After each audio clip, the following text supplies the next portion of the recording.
Bismillahirrahmanirrahim. Assalamu alaikum, my dear all students. Today is our sixth lecture from the unit number 5. Today's our topic is steps to reduce negative effects of human activities on climate. हमें क्या क्या step करने चाहिए ताकि हम जो human activities के जो नेगेटिव इफ़ेक्ट हैं क्लाइमेट पर उनको कम कर सकें. Things I can do. तो सबसे पहले वो चीज़ें जो मैं कर सकती हूँ. फर्स्ट स्टेप इज़ वॉक और use a bicycle instead of using cars as their smoke release carbon dioxide.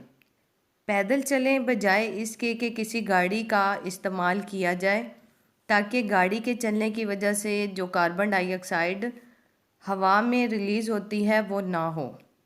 Second step is save the existing trees and plants more trees. अब जितने भी ट्रीज़ मौजूद हैं उनको कटने से बचाना चाहिए और जितना हो सके उन्हें ज़्यादा से ज़्यादा प्लांट्स को लगाना चाहिए, क्योंकि ज़्यादा प्लांट्स लगाने से हवा में मौजूद कार्बन डाइऑक्साइड जो होती है वह प्लांट्स यूज़ कर लेते हैं और इस तरह से पोल्यूशन कम हो जाती है. Third step is keep the environment neat and clean. और हमें अपने माहौल को साफ़ सुथरा रखना चाहिए. Fourth step is coal, gas and oil are used to generate electricity.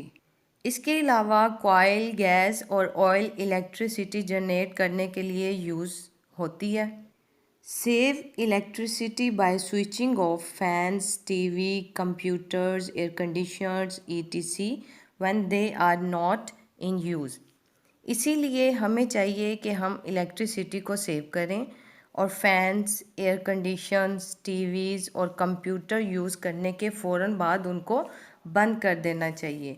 ये थे 4 पॉइंट्स. आई होप कि आपको ये अच्छे से समझ में आ गए होंगे. अपना ख्याल रखिएगा. जज़ाकल्लाहु खैर.